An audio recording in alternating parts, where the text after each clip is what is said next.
Hey there, I'm Sadaf Bainan, and this is Pod Junction Podcast, the show where business leaders share how they use podcasting to grow, connect, and build their brands. Now, this episode is a little different. First, I'm recording this intro while on the road. And second, instead of a brand new recording, I wanted to share a conversation I had recently with Kirsten Graham. Kirsten is the co-founder of Six Figure Business Coaching. Kirsten and I talked about outsourcing and how learning to delegate is actually the first step toward making podcasting far more sustainable. It's a powerful reminder that growth isn't about doing more, it's about releasing more. So here's my conversation with Kirsten.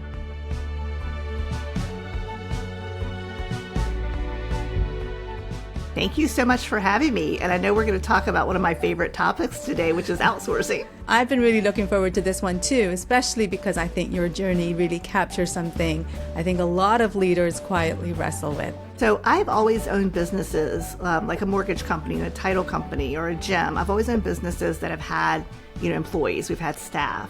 When I first started coaching, business coaching, I really started mentoring people. I did it for about a decade for free. But on that journey, I realized how so many small business owners do not have the help or the support that they need in their businesses. And about 17 years ago, I was having a great conversation with a client, and she had a marketing agency. She was doing mostly business cards and print items. But 17 years ago is about when Facebook first rolled out fan pages, right? So we started talking about how small businesses could really leverage things like Facebook, LinkedIn, blogging, and email marketing, because back then a lot of small businesses really didn't understand email servers and all of that. So we put together a focus group to find out what business owners wanted to learn. And then after that focus group, she hosted 5 classes. The first one was kind of a free class with an overview of those 4 topics. And then she sold classes for each of the topics, and she sold out, which was fantastic. But then what happened was her phone started ringing, and people were like, I don't want to set up this fan page thing. I don't want to set up this LinkedIn page. Can you post there for me? Or I want to send emails, but I don't want to do that myself. Can you do that? So her business really turned into a digital agency rather quickly. And along with that came, there's just not enough hours in the day. She had started her business so she could stay home with her toddler and her newborn. So, at this point, I think they were 4 and 2. So she'd been in business for a little while. So what we talked about was, what would it look like to outsource? And I said to her, I've read about this. I have not done this, but you can outsource overseas where it's really affordable. And so that led us down a journey of outsourcing. And it was fascinating. We didn't have Zoom, everything was done via email. And so she really started to build a virtual team, which was absolutely amazing. And we both like to say if we didn't have really thick skin or we weren't really stubborn, we probably wouldn't still be outsourcing, because we learned a lot of lessons the hard way. But it was so powerful to see what it was like to be able to afford the help that you need when your business is really just getting off the ground. And so now we're business partners, and that's our passion. We help business owners learn to outsource different things, video marketing, social media, email marketing, blogging, because that's Jeannie's passion, is marketing. We also help them outsource a lot of their tech and software, because I hate software and tech. I'm not a tech person. And then also their bookkeeping, because that's kind of my background with mortgages. I love everything about financing. And so helping people understand that growing a business doesn't have to be done all by yourself. You don't have to wear all the hats. It's really interesting to me how many stories I've heard from people about how they've started a business based on their own felt needs. And, they've been in a rut and they've found a way out and then built a business around that. Yeah, even with having a full team, when I had my mortgage company, I had several processors and an office manager and, a team of loan officers. I think when you build a business, it's always isolating and lonely in some ways. So even if you have a team, it can feel a little bit isolating because you can't always share what's going on in the background. Cash flow is tight or, whatever's going on. So yeah, I think growing a business is always a little bit isolating and challenging. But I think what happens is when you have someone on your team, like a bookkeeper, because I know when I first got a bookkeeper, that really helped us to be able to have someone to have those conversations with. It really helps you feel not as alone, because like Jeannie hates doing bookkeeping. I don't love it, but I'll do it. But it's amazing when you have somebody who's doing something in your business that they are freaking amazing at. But not only that, they're passionate about it and they love doing it. So when you're meeting with your bookkeeper, they're all jazzed up about the numbers and the charts that they're going to show you and going over your profit and loss statement. Where if you had to do that yourself, you would keep putting it off. So I think there's just so much power in working collaboratively with other people. Mm-hmm. Yeah, I agree. And I think sometimes when you're stuck doing something that you really struggle with, or you can do it, but you just hate it. I think you can just zap all the creativity and all the energy out of you, that it's hard to really push yourself in other areas. Yeah, for sure. I think again, it's one of those mindset shifts that we all need to make. And it's not just about, we'll delegate things or hire someone to do something we don't know how to do. I don't know when's the last time you fixed your car. Probably not, right? And you didn't have this need to know everything that the mechanic was doing. But when it comes to our businesses, we tend to want to hold on to things so tight that we actually choke our businesses. So often the business isn't growing because we're holding on way too tight rather than letting go. And I think when people realize that just because you don't enjoy doing something doesn't mean that there's not someone out there who absolutely loves doing it. All of the marketing virtual assistants, they're like Jeannie. They're so creative and they love design and they love video editing and they love just all of that. So they get to work in their unique ability, which allows us to stay in our unique abilities. And I think that's where magic happens, is going from being, a solopreneur to building a business with support. And that doesn't mean you have to go out and hire a full-time person. Having a bookkeeper, 4 to 5 hours a month can change everything for you. Or having a marketing virtual assistant, 20 hours a week, that can change everything. Or having someone build out your landing pages and all of your automations. You don't need that person on your team all the time, but maybe you need them a few hours a month or a few hours every other month. So having those resources and letting go of some things can make a big difference. That is such a powerful mindset shift, isn't it? So many of us know that we should delegate, but doing it, that's really a whole different story. Now you're helping people show up through podcast guesting and video, which requires clarity and confidence. Do you ever find that delegation is actually the first building block for visibility? So with most of our clients, they're either starting a typical YouTube channel or they're starting a podcast. And so when it comes to our marketing virtual assistants, everything starts with the client getting clarity on their content. If it's a typical YouTube channel, what are your keywords? What are your topics? How are you going to lean into becoming the expert and the authority in that particular topic? We talk quite a bit about that. If they're thinking about starting a video podcast, which is obviously an audio podcast as well, again, who do you want to interview? Do you want to do episodes by yourself? Who's the ideal audience? What do you want to have come from this podcast? So it's always about starting with a client.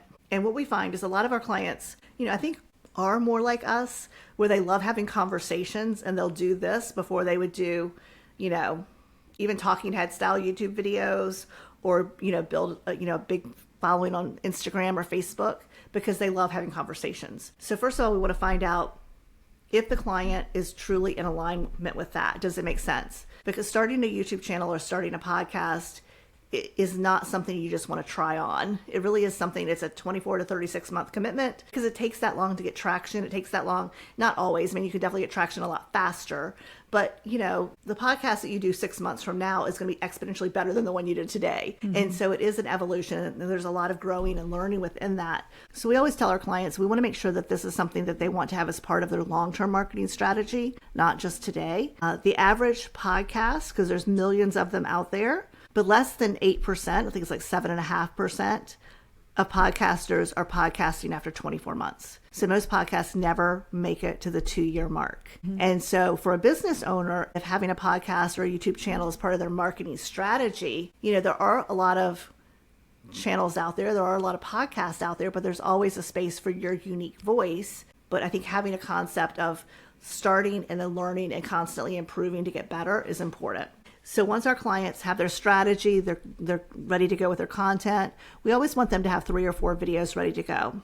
And so once they have those done, that's when we pair them with a marketing virtual assistant who's already been through a paid internship with us. So we help them match them up to the right person. That person then does all their video editing, audio editing, graphic design, social media, email marketing. And it's really it's an entire system. Everything gets done the same way week after week. Because again, You want somebody on your team who can consistently produce your content so that there's no hiccups and there's no gaps. A lot of our clients, we encourage them, if you can, wait till you have 4 episodes fully produced. And what we mean by that is that you have all the social media scheduled, the emails are scheduled, everything's ready to go before you publish the first one, because now you're not behind the 8 ball. You're a month ahead, and we want you to try to stay a month ahead, because life happens, right? You get sick, or your VA gets sick, or holidays come. So we're always trying to help our clients understand that creating great content can be done with a strategy that doesn't mean that you always feel behind. And then having the right VA to help them get everything produced. And it is funny. So many of our clients will come back and say, oh my gosh, I did this video and I uploaded it, I uploaded it and hoped for the best, but I also knew that if I didn't like it, I would just re-record it. If it was okay, if I didn't like it, I could redo it. And what's funny is sometimes they come back and they say, oh my gosh, after my virtual assistant edited it and they put the B-roll in and they took out all my ums. Once they took all that stuff out, I'm surprised how good it is, and they're not, and that's, I love hearing that. Because again, having someone who can go in there and edit things and take out the long pauses and take out all the mistakes that we've made, but then they can also make it more visually interesting. So you're not always on camera. They could add B-roll and images, and it's just amazing to see the creativity that comes from the virtual assistants.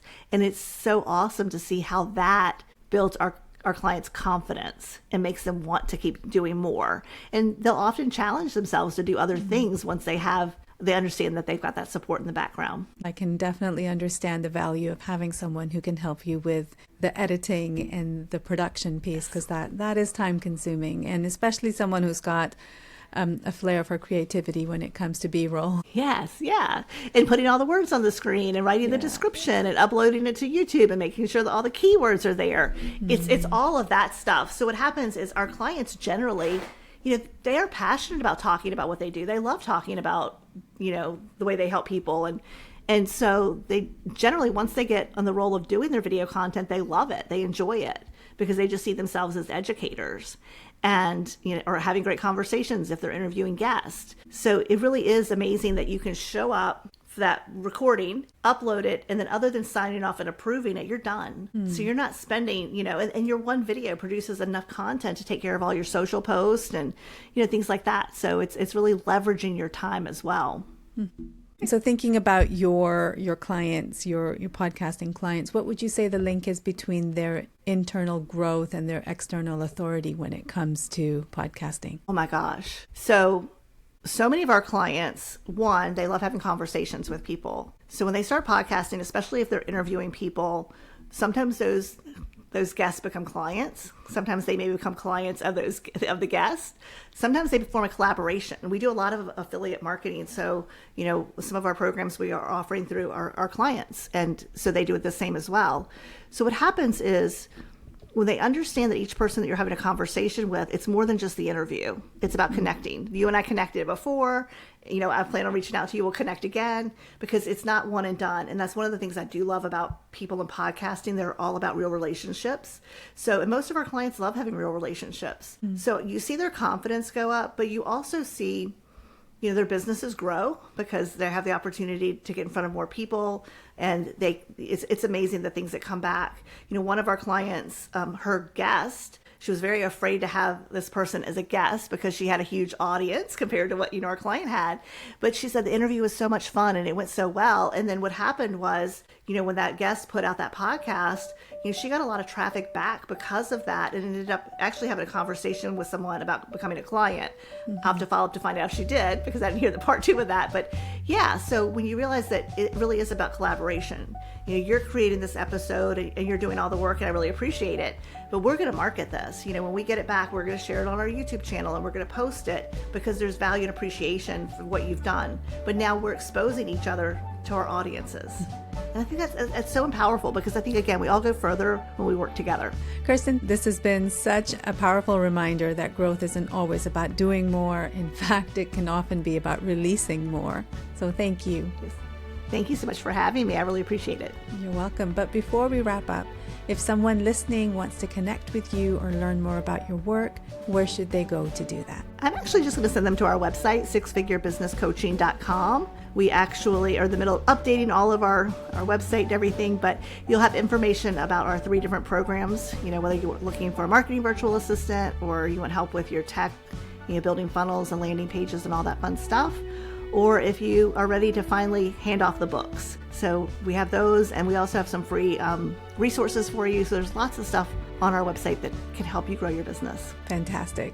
And to those listening in, thank you for joining us. The links that Kirsten has just mentioned are in the show notes for you. So please do reach out to her and connect. Thanks, and bye for now.